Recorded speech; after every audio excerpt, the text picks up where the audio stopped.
सभी बच्चों को very good morning, Radhe Radhe, जय श्री कृष्णा। बेटा एक बार वॉइस का कमेंट कर देना सारे बच्चे। सभी बच्चों को very good morning, Radhe Radhe, जय श्री कृष्णा। बेटा एक बार वॉइस का कमेंट कर देना सारे बच्चे फटाफट, फिर अपन आगे की ओर चलते हैं। लास्ट क्लास में आपको कहां तक करवाया था? करंट सोर्स लिखवा दिया था, उसके अंदर आइडियल और रियल भी करवा दिया था। लास्ट लाइन क्या लिखवाई थी? अच्छा अच्छा, यही लिखवाई थी है ना। नीचे एरो डाल के एक लाइन लिखो, पहले नीचे एक एरो डाल के लिखो, धारा स्रोत में आंतरिक प्रतिरोध, धारा स्रोत में आंतरिक प्रतिरोध। नीचे एरो डाल के लिखना, जहां तक कल लिखवाया तो उसके जस्ट नीचे एक लाइन लिखना, धारा स्रोत में आंतरिक प्रतिरोध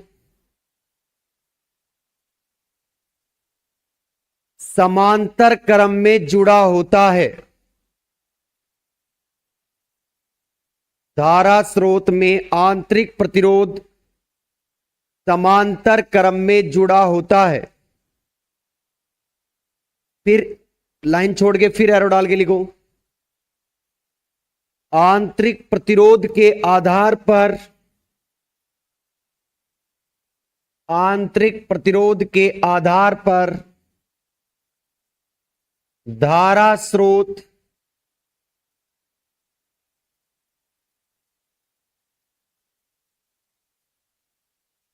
धारा स्रोत दो प्रकार के होते हैं, दो प्रकार के होते हैं।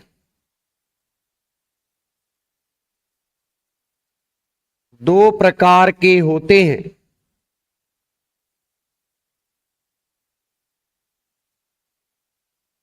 दो प्रकार के होते हैं।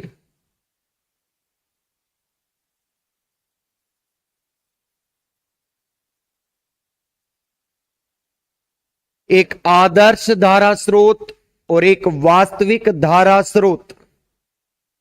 दोनों उतारिए और इंग्लिश मीडियम वाले बच्चे लिखेंगे फटाफट। लिखो, कल जहां छोड़ा था उसके नीचे एक लाइन एरो डाल के लिखेंगे। लिखो, in current source, in current source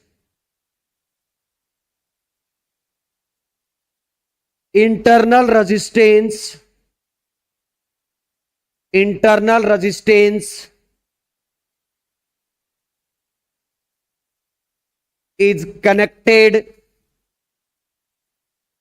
is connected in parallel, is connected in parallel।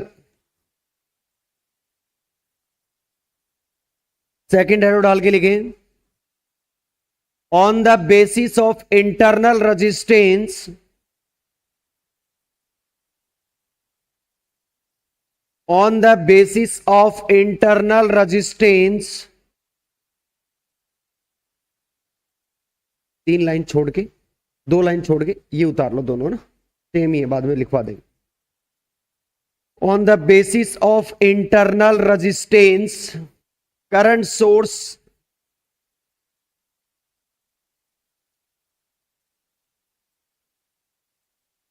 source is of two types।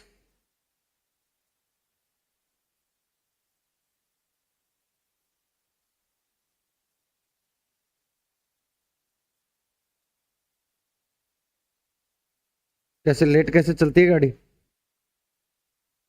दूर से है या किससे मिलने गया था? ठीक, बता देना। नहीं क्या जीतू दादा, सही बात है, तू कह रहा तो मान लेते हैं। हाँ, लिखो फर्स्ट आइडियल करंट सोर्स, दूसरा लिखो रियल करंट सोर्स।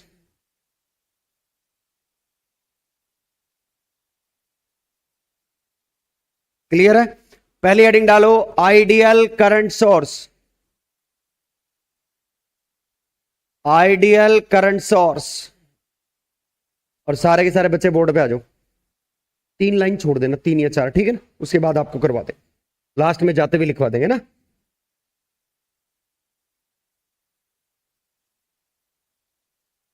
देखिए जरा, मैंने करंट सोर्स का आपको जो सिंबल बताया था वो कुछ इसी तरीके से बताया था क्या?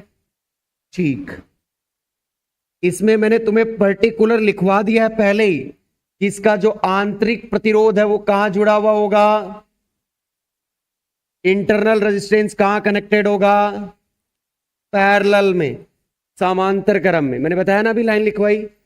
और यहां क्या लगा हुआ होता है बेटा, एक लोड रेजिस्टेंस, ठीक है। ये क्या होता है, आर एल, यानी लोड प्रतिरोध। क्या होता है, लोड प्रतिरोध, लोड प्रतिरोध,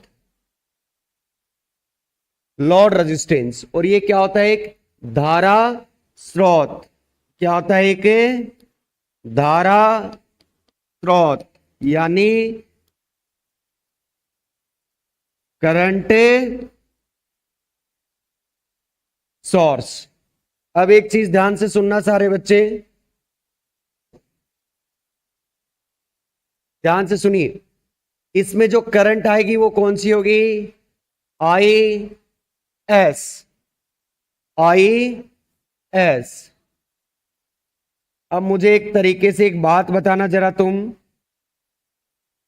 ये इतने वाला पार्ट क्या कहलाएगा आपका, धारा स्रोत। पर ये आइडियल है या रियल है, इसकी बताएंगे अभी बात। बात तो मुद्दे की ये है तो करंट सोर्स, पर ये आइडियल है या रियल। अब देखो, वहां बात हो रही थी वोल्टेज की, कि वोल्टेज पूरा का पूरा कहां मिल जाए, यहां क्या है, करंट। तो मैं चाहता हूं कि ये करंट पूरी की पूरी कहां चली जाए, लोड पर। यदि पूरी की पूरी चली गई तो क्या है, ये आइडियल, पूरी नहीं गई तो क्या है, रियल। तो चलो मुझे ये बताओ कि यहां से करंट जाएगी, तो करंट को 2 रास्ते हैं, जो पहले मिलेगा उसमें जाएगी। अब मैं ये चाहता हूं कि करंट यहां नहीं जाए, पूरी पूरी करंट यहां जाए, तो इसके लिए मैं क्या करूं, इस आरएस को क्या वैल्यू रखूं, 0 रख दूंगा तो ये सीधा तार हो जाएगा, फटाफट करंट इधर से घूम जाएगी। क्योंकि धारा न्यूनतम प्रतिरोध को पहले क्या करती है, एक्सेप्ट करती। अरे एक तो आप बताओ, जब मोटरसाइकिल लेके जा रहे हो, एक तो ये पानी भरा हुआ खड्डा है और एक तरफ सपाट रोड अच्छी वाली, तो आप किस पे जाओगे, सपाट रोड का मतलब 0 रेजिस्टेंस, खड्डे भरे का मतलब बहुत ज्यादा रेजिस्टेंस। तो यदि इसको सपाट रोड मिल गई तो ये तो इधर से घूम जाएगी, इस पे जाएगी ही नहीं। तो हमें तो क्या करना, पूरी की पूरी यहां लेके जानी है। मैं क्या करूं, इसकी वैल्यू इतनी बढ़ा दूं कि यह जाने के लिए तैयार ही नहीं हो। आरएस की वैल्यू मैं क्या कर दूं, इनफाइनाइट। यदि आरएस की वैल्यू मैंने इनफाइनाइट कर दी तो ये इधर नहीं जाएगी, क्योंकि इससे डर लग रहा है, इधर खड्डा बहुत ज्यादा, किधर जाएगी, इधर। और पूरी पूरी कहां मिल जाएगी हमें, लोड पे। तो इस प्रकार की क्या कहलाएंगे आपके, ideal voltage, sorry ideal current source.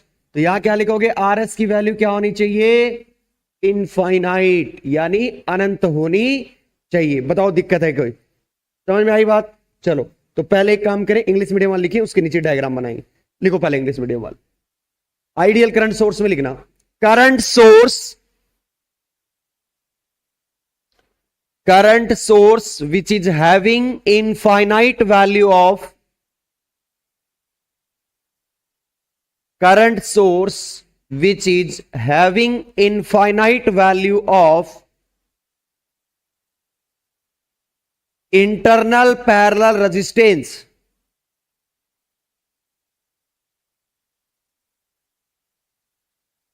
हाँ जी, कल एक्स्ट्रा क्लास है आपकी, ठीक है ना, आपकी क्लास खत्म होने के जस्ट बाद 10:30 बजे आपकी क्या होगी, एक्स्ट्रा क्लास होगी, पहुंच जाना, ठीक है कल।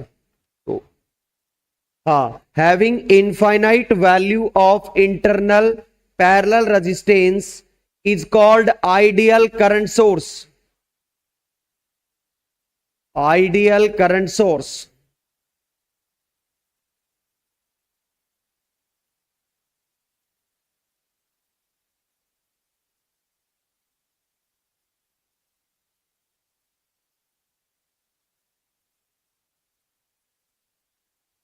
आइडियल करंट सोर्स डायग्राम बनाना, और हिंदी मीडियम वाले को आदर्श धारा स्रोत लिखो।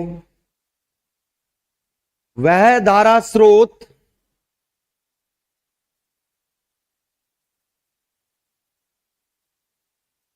वह धारा स्रोत जिसमें समांतर क्रम में लगे वह धारा स्रोत जिसमें समांतर क्रम में लगे प्रतिरोध का मान अनंत हो, वह धारा स्रोत जिसमें समांतर क्रम में लगे प्रतिरोध का मान अनंत हो, आदर्श धारा स्रोत कहलाता है। आदर्श धारा स्रोत कहलाता है।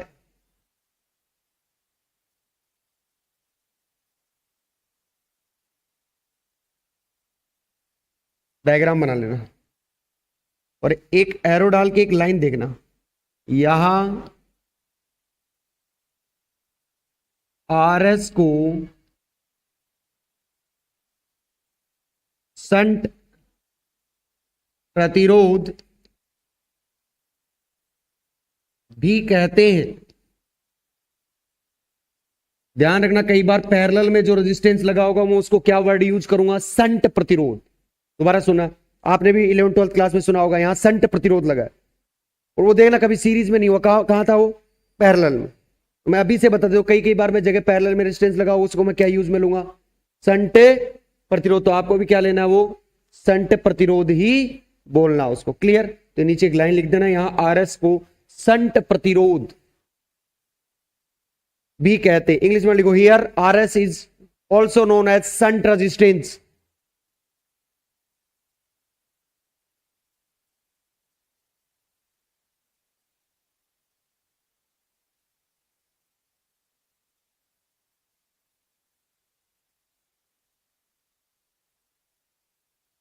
हाजी भाई साहब, सेकंड डाले हेडिंग वास्तविक धारा स्रोत। और पहले हिंदी मीडियम वाले लिखेंगे कि इंग्लिश मीडियम वाले, उससे पहले मैं आपको बता दूं अब क्या है वास्तविक वाली कहानी। आगे बेटा, वास्तविक में कहानी में क्या है, आरएस की वैल्यू क्या होनी चाहिए बेटा, आरएस की वैल्यू इनफाइनाइट नहीं, कुछ भी हो। यदि कुछ भी हुई ना तो यहां करंट थोड़ी बहुत पक्का जाएगी तो यहां पूरी नहीं जाएगी, तो ये क्या हो जाएगा, वास्तविक। इस बार इसमें क्या करना है, केवल इनफाइनाइट को हटा देना है और आरएस का कुछ ना कुछ मान होगा 100%। बाकी सारा खेल क्या रहेगा, सेम। तो पहले हिंदी मीडियम वाले लिखो फटाफट, वास्तविक धारा स्रोत, और इंग्लिश मीडियम वाले डालो रियल या प्रैक्टिकल करंट सोर्स। लिखो वह धारा स्रोत जिसमें समांतर क्रम में लगे वह धारा स्रोत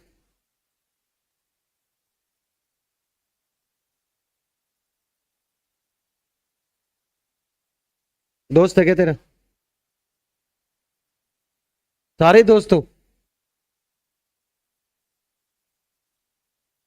या फर्स्ट ईयर से गहरी दोस्ती, बहुत पुरानी है, अरे यार ठीक, सीमा हैदर जैसी, ठीक है। वह धारा स्रोत जिसमें समांतर क्रम में लगे संट प्रतिरोध का मान कुछ ना कुछ हो अर्थात अनंत न हो, वास्तविक धारा स्रोत कहलाता है। वास्तविक धारा स्रोत कहलाता है। इंग्लिश मीडियम वाले हेडिंग डालो रियल करंट सोर्स या प्रैक्टिकल करंट सोर्स, और लिखो इसके अंदर current source which is having, Hindi medium वाला डायग्राम बना लेना रे सुंदर सा, current source which is having finite value of parallel internal resistance current source which is having finite value of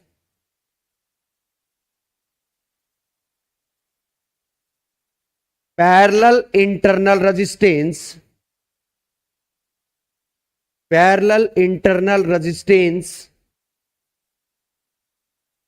is called real current source,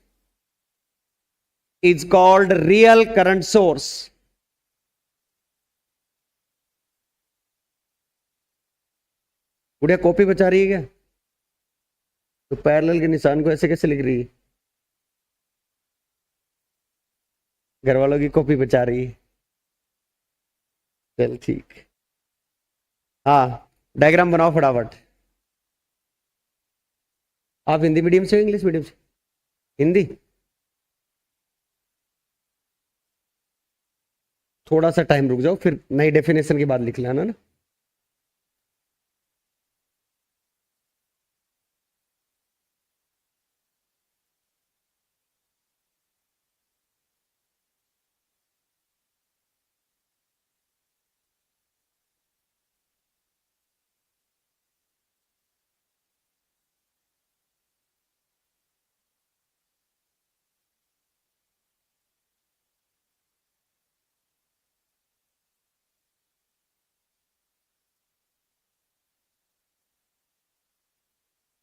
उतार लिया सभी ने? अब एक चीज ध्यान से सुनो, आजकल आपने पेपर दिए फर्स्ट ईयर में, आजकल क्या ट्रेंड आ रखा है नया कि थ्योरी के क्वेश्चन के साथ साथ क्या दे रहा है अगला? न्यूमेरिकल। और इस टाइप के न्यूमेरिकल देख रहा है जो आपने थ्योरी के छोटे से पार्ट को देखा है, आप उसके न्यूमेरिकल करते नहीं हो कई बार, और इसके न्यूमेरिकल जो मैं अभी करवाना हूं ना वो आया हुआ है। ठीक, तो अब एक काम करें, सेपरेट बोर्ड पे देखेंगे सारे बच्चे। और देखो एक बात, तुम्हें अच्छी तरीके से आती भी ये चीज, क्योंकि तुम अभी पढ़ के आए हो। बस अंतर कितना है कि तुम उसको करना नहीं चाहते। देखो नोट डालते हैं अपन, और इसका क्वेश्चन भी बताऊंगा कैसे आता है। नोट, मेरे पास एक सर्किट दिया हुआ है। क्या दिया हुआ है? एक सर्किट। और वो सर्किट कुछ इस तरीके से दिया हुआ है।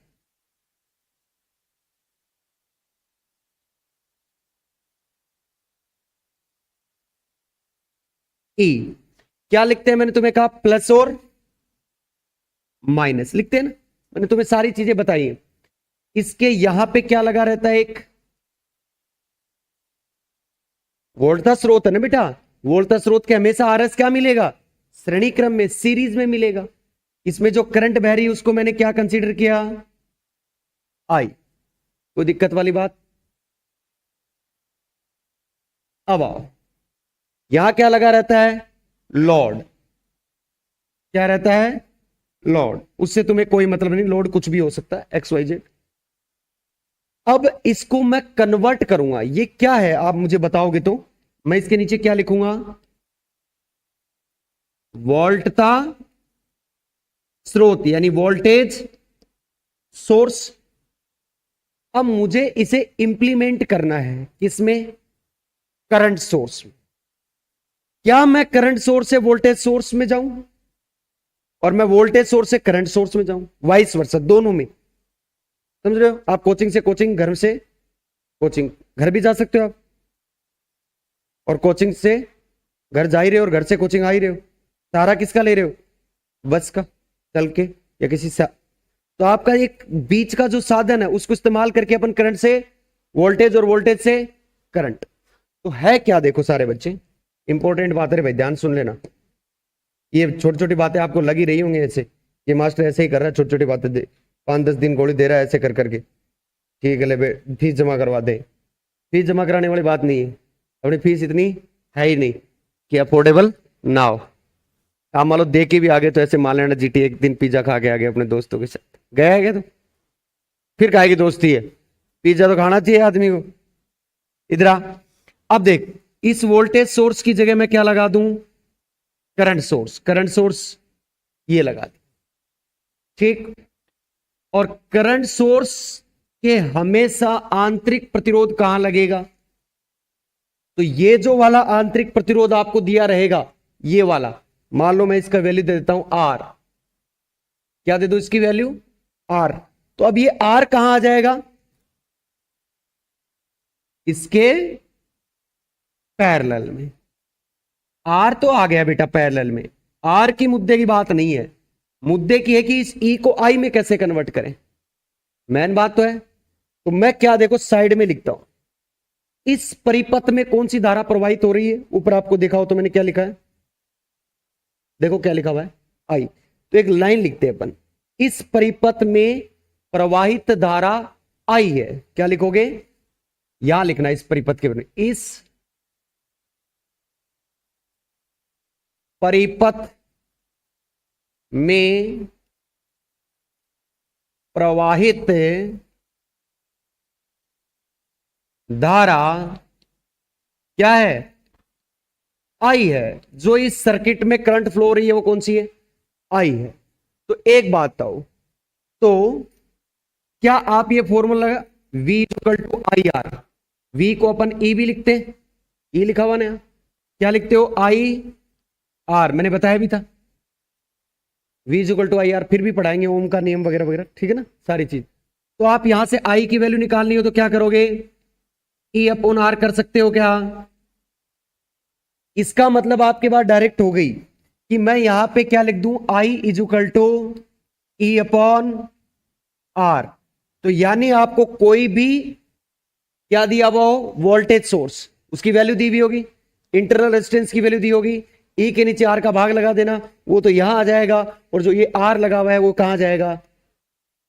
पैरेलल में। अब मान लो आपको ये दे दिया, ये सारी चीज दी हुई होगी, तो इस आई को किससे मल्टीप्लाई करना? आर से। आर क्या बचा? इस आर को उठा के, आपके दोनों कन्वर्जन हो गए नहीं हो गए, सच बताओ। तो मैं इसके नीचे ऐसे लगा दूं क्या, इस टाइप का सिंबल लगा दूं क्या, कि आप इससे इसमें जा सकते हो और इससे, कोई दोहराए वाली बात। फटाफट एक काम करें, सुंदर सुंदर अक्षरों में नोट डाल के लिखें। ये लो,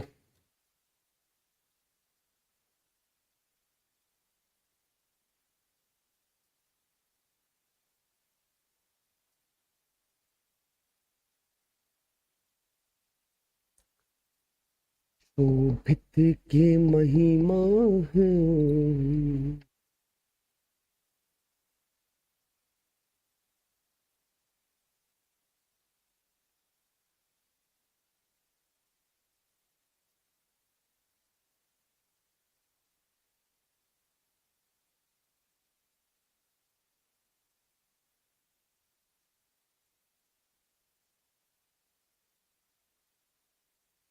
दोनों चौधरी कमेंट कर दे। पूरे दिन तो तू इंस्टाग्राम चलाता है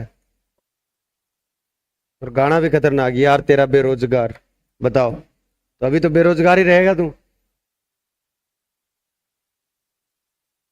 इंस्टाग्राम हमेशा। तू मेरे को फॉलो करता है? आईडी में दे दूंगा यार, एक मेरा फॉलोअर बढ़ेगा, क्यों नहीं दूंगा मैं, बता।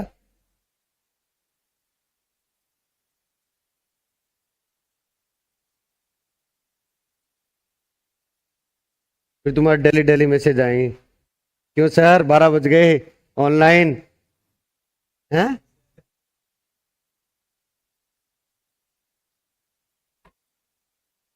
कल ही चोरी हुआ? अरे यार ये तो दुख। पकड़े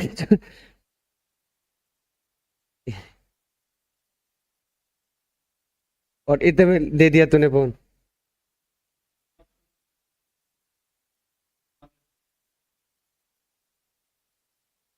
फिर वो बकाया। वाह भाई, उतार लिया सभी ने। इंग्लिश मीडियम वाले इस लाइन को लिखो, current I flowing in this circuit, current I flowing this circuit, then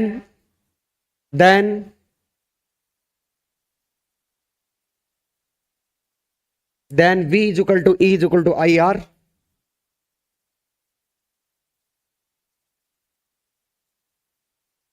उसके ऊपर क्या लिखोगे आप? वोल्टता स्रोत, और इसके नीचे क्या लिखोगे? धारा स्रोत। देखते हैं न्यूमेरिकल, देखें न्यूमेरिकल। आओ क्वेश्चन नंबर फर्स्ट। अब सुनो, जो मैं तुम्हें सीट दूंगा ना न्यूमेरिकल वाली, उसमें इसके क्वेश्चन होंगे, वहां मैंने तुम्हें दोबारा बार बार नहीं बताऊंगा, फिर कहो सर ये तो आया ही नहीं। मतलब वाली बात तो वही, अब मत कराओ वही करा दो।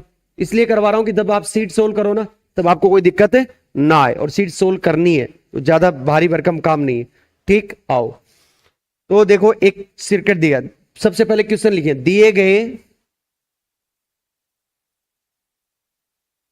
दिए गए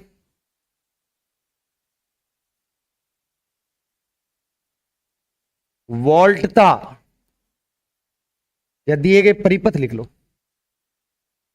दिए गए परिपथ को धारा स्रोत परिपथ में परिवर्तित कीजिए। क्या करिए? या बनाओ या परिवर्तित करो, एक ही बता। आओ कोई भी एग्जाम्पल ले लेते हैं अपन, है ना। जैसे मैंने एक एग्जाम्पल लिया, ये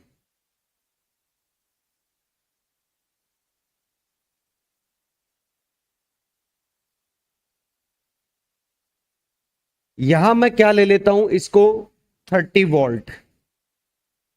कितना वोल्ट लेता हूं? 30 वोल्ट, प्लस और माइनस।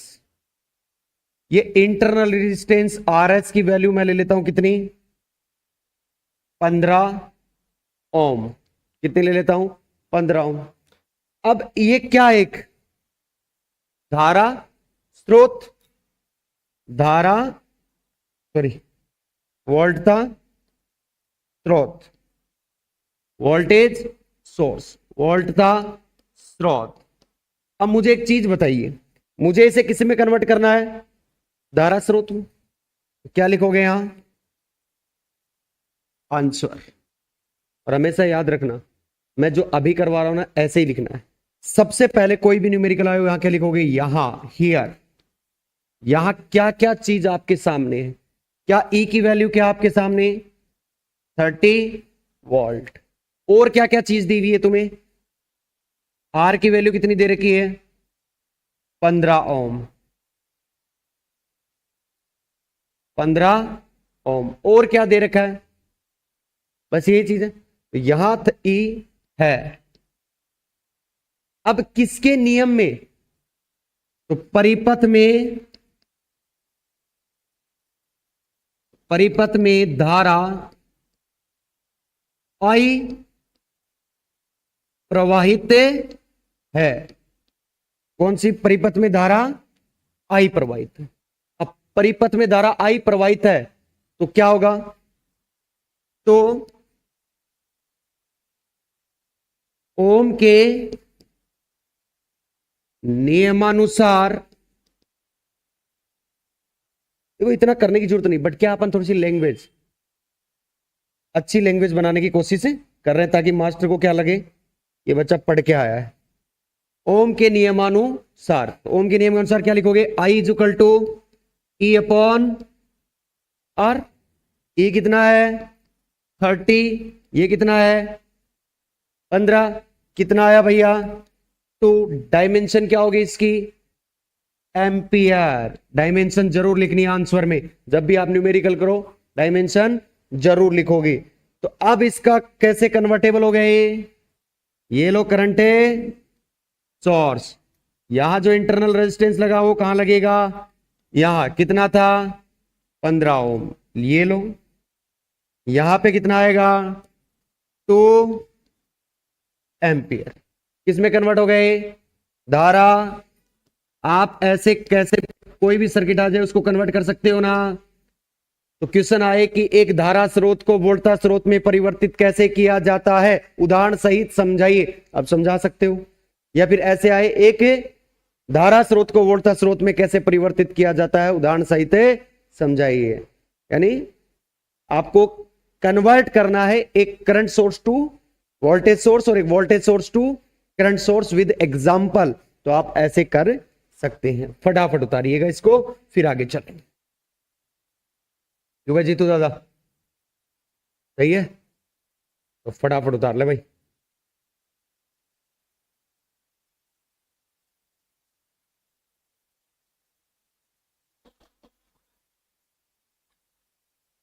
कल वाली एक्स्ट्रा क्लास के अंदर लगभग अपन पहुंच जाएंगे बढ़िया बढ़िया टॉपिक्स के ऊपर, तो कोई दिक्कत नहीं आएगी।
उतार लिएगा भाई।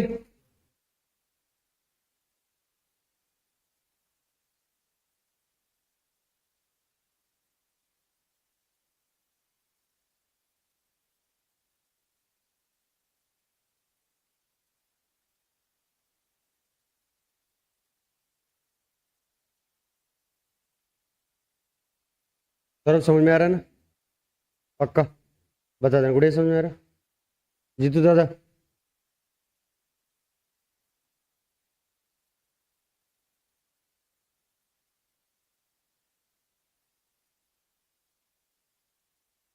कल थोड़ा जल्दी आ जाना, ताकि क्या है 5-7 मिनट पहले मैं पीछे का आपको यहीं बैठ के समझा दूंगा।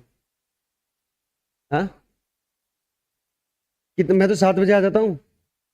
अब आपकी चॉइस है कितने बजे आते हो आप।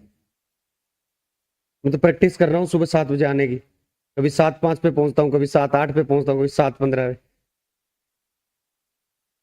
सुबह फर्स्ट ईयर के भी 5 अगस्त से चालू है ना, इसलिए तो प्रैक्टिस कर रहा हूँ सुबह आने की जल्दी। बहुत दिनों से सुबह आए नहीं है ना।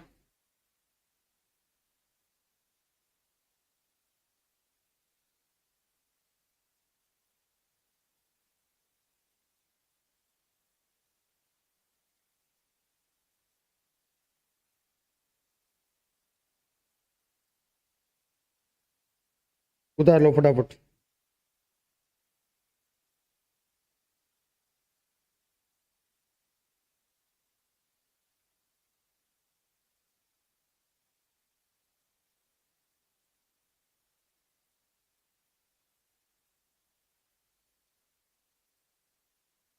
चलें आगे।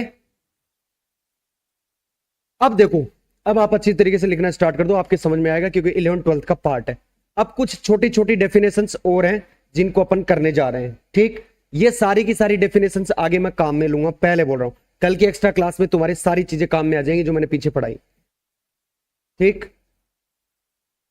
घबराना मत, भी एक्स्ट्रा क्लास ले रहा है, जिसको कोचिंग करनी है वो करना, कोई दिक्कत नहीं है, जहां अच्छी लगे वहां करना। मैं एक्स्ट्रा क्लास लूंगा सप्ताह में 1 या 2 पक्का। मुझे 10 अक्टूबर से पहले इलेक्ट्रॉनिक्स करवाना है, तो मतलब करवाना है। आपको जहां उचित लगे दिसंबर तक करवाते हैं, वहां से करना, कोई दिक्कत नहीं है, क्योंकि अपने कोई ज्यादा कोई फर्क पड़ने वाला नहीं। 1499 रुपए में जिंदगी वैसे भी अच्छी चल रही है, तो घबराने की जरूरत नहीं। आगे वाली हेडिंग डाले, प्रतिबाधा, इंपीडेंस। इंपीडेंस, प्रतिबाधा, नाम से कुछ ऐसा लग रहा है क्या। प्रतिबाधा, आपके प्रति बाधा उत्पन्न करने वाला। आपका मतलब यहां धारा है, धारा के लिए प्रतिबाधा, बाधा उत्पन्न करेगा। तो प्रतिबाधा का ही पार्ट होता है सारा, इंपीडेंस का ही। प्रति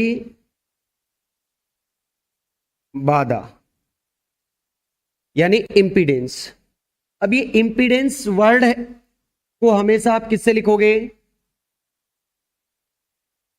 जेड से। किससे लिखोगे? जेड से। आपने लिखा भी होगा प्रतिबाधा को 11th 12th क्लास में, एलसीआर सर्किट वाले याद करो। और बीएससी पार्ट फर्स्ट में भी पढ़ा था प्रतिबाधा, जेड बहुत सही जगह लिखा था। तो प्रतिबाधा से लिखते हैं इसको।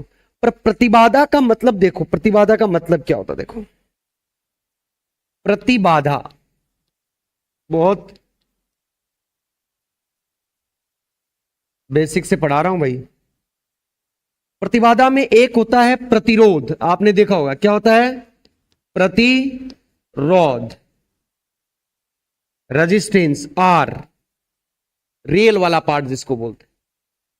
एक होता है प्रतिघात, क्या होता है? प्रतिघात, रिएक्टेंस, इंपीडेंस, रेजिस्टेंस और रिएक्टेंस में डिवाइड होती है। तो ये प्रतिघात क्या होता है बेटा? प्रतिघात भी दो पार्टों में बढ़ जाता है आगे जाके। किसमें? एक होता है धारतीय प्रतिघात, प्रतिघात जिसे किससे लिखते हैं? एक्सी से। एक होता है प्रेरणिक प्रतिघात जिसे किससे लिखते थे? एक्सएल से। यानी ये किसके लिए वर्ड किया जाता था? ये किसके लिए? इसको बोलते हैं धारतीय कैपेसिटेंस रिएक्टेंस, और इसको इंडक्टेंस रिएक्टेंस। समझ गए? ये दो पार्ट। पर आप इस चीज को कैसे लिखते थे 12th क्लास में? याद करो sir ji, Z is equal to, और क्या लिखते थे? R plus iota X. इसको तो आप प्रतिरोध नाम देते थे, प्रतिरोध, और इसको क्या नाम देते थे? प्रतिघात। और एक फॉर्मूला और लिखते थे अपन, क्या लिखते थे? कि सर देखो, Z बराबर under root R square plus X L minus X C का होल स्क्वायर। लिखते थे नहीं लिखते थे? और आपने सुना भी होगा कि यदि आप किसी कॉम्प्लेक्स नंबर का मोड लेते हो तो कैसे आता है? वास्तविक संख्या का स्क्वायर प्लस काल्पनिक संख्या का। क्लियर है? कोई दिक्कत वाली बात कहीं पे भी? अब प्रतिरोध और प्रतिराधा एक ही चीज है। कुंडली, संधारित्र, सब ये क्या करते हैं? धारा के मान में अवरुद्ध होने का काम करते हैं, यानी बाधा बनने का काम करते हैं, उसको रोकने का काम करते हैं। ठीक, ये प्रतिबाधा हो गई। प्रतिबाधा को सामान्य रूप से किससे लिखेंगे? जेड से। मेरे साथ साथ बोलना चाहे गलत सही। प्रतिबाधा को सामान्य रूप से किससे लिखते हैं? इसमें कितने पार्ट होते हैं? दो। एक कौन सा? प्रतिरोध और एक प्रतिघात। प्रतिघात कितने पार्ट में होता है?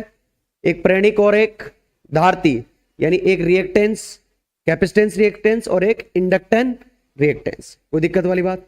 सबसे पहले हिंदी मीडियम वाले डेफिनेशन लिखो, उसके बाद आगे चलते हैं। लिखो, लिखो। यदि परिपथ में प्रतिरोध व प्रतिघात दोनों उपस्थित हो तो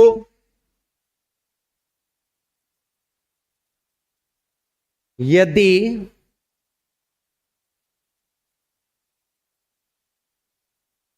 परिपथ में प्रतिरोध व प्रतिघात दोनों उपस्थित हो तो,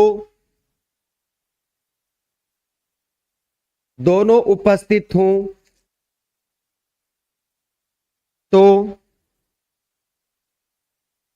परिपथ में कुल अवरोध को, हो तो परिपथ में कुल अवरोध को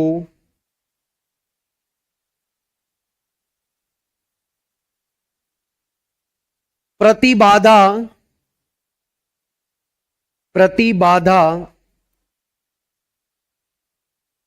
के रूप में प्रदर्शित किया जाता है।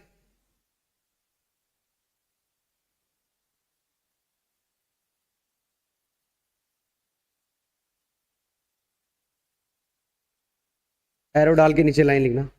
एरो डाल के अलग से सेपरेट। इसे सामान्यतः जेड द्वारा प्रदर्शित किया जाता है।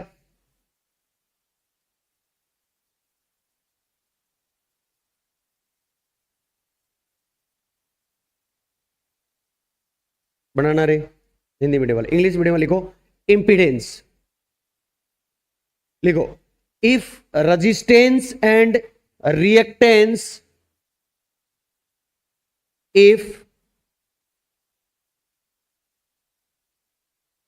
if resistance and reactance both are present in circuit, both are present in circuit,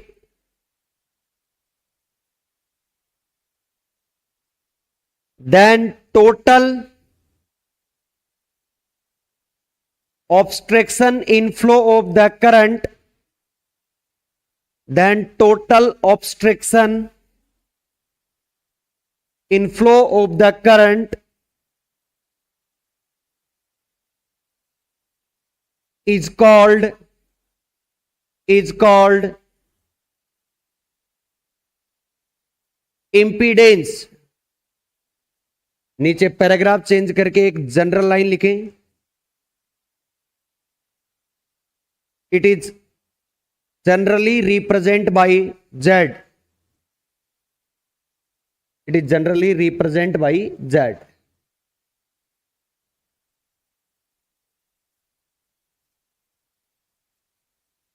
उतारो, क्या लिखोगे?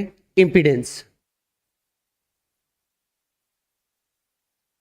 Z R X.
इसको कैपिस्टेंस रिएक्टेंस, कैपिस्टेंस रिएक्टेंस, और इसको इंडक्टेंस।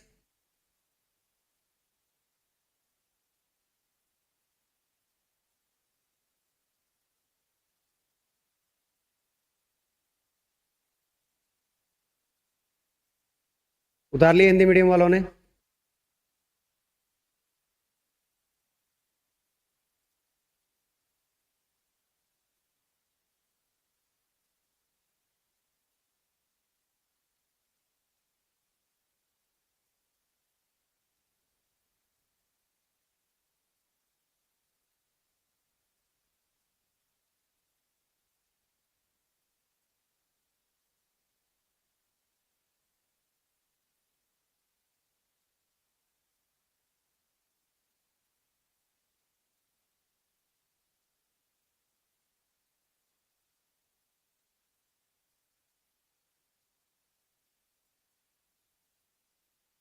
नेक्स्ट डेफिनेशन लिखो, प्रवेशिता, एडमिटेंस। आगे वाले हेडिंग डाले प्रवेशिता, प्रवेशिता, एडमिटेंस। ब्रैकेट में लिखे कैपिटल वाई, एडमिटेंस। अब ध्यान सुनिए, प्रतिबाधा और प्रवेशिता एक ही चीज होती है, बट होता क्या है, प्रतिबाधा का उल्टा होती है। क्या होती है? उल्टा होती है। नीचे एक लाइन लिख दो, बस जस्ट लिखो, प्रतिबाधा के व्युत्क्रम को प्रवेशिता कहते हैं, प्रतिबाधा के व्युत्क्रम को प्रवेशिता कहते हैं।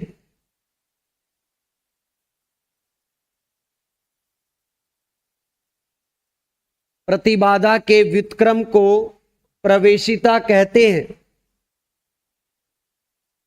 इसे सामान्यतः कैपिटल Y द्वारा प्रदर्शित किया जाता है। प्रतिबाधा के व्युत्क्रम को प्रवेशिता कहते हैं। इसे सामान्यतः Y द्वारा प्रदर्शित किया जाता है।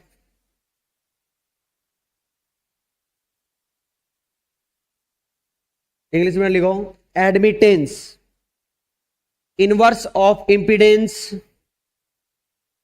Inverse of impedance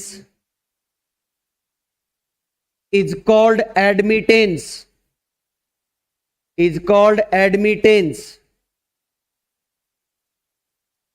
It is generally represented by, it is generally represented by capital Y.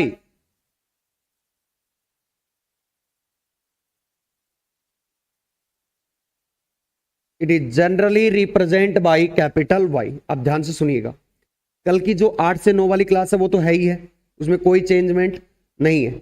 इसके बाद आप मैथ्स की क्लास लेने जाओगे, मैथ्स की क्लास के तुरंत बाद क्या होगे, यहीं वापस आना है। एक्स्ट्रा क्लास है और करीबन 2 घंटे की होगी, जिसमें अपन पूरे पैरामीटर्स पढ़ेंगे, धीरे धीरे पढ़ेंगे। आपको जहां समझ में नहीं आया वहां 2 बार नहीं 3 बार 4 बार बताऊंगा, पर एक्स्ट्रा क्लास लेनी ही पड़ेगी बेटा। इलेक्ट्रॉनिक्स बहुत बड़ा ब्रॉड सब्जेक्ट है। प्लस दूसरी बात है, मैं हिंदी और इंग्लिश मीडियम वालों को दोनों साथ में लेके चलता हूं, तो मुझे वैसे ही टाइम टेकन थोड़ा ज्यादा लगता है। आपको भी पता है, एक बार हिंदी में लिखो एक बार इंग्लिश में लिखो, थोड़ा टाइम लगता है। पर घबराओ मत, आराम से शांति से बहुत तरीके से करवाऊंगा। अब तक जो पढ़ाया है आप मैच कर लेना, सारी बुकों को इंक्लूड करके, सारे 5 ईयर को इंक्लूड करके अच्छी लैंग्वेज में लिखा है, आप पढ़ोगे तो आराम से याद हो।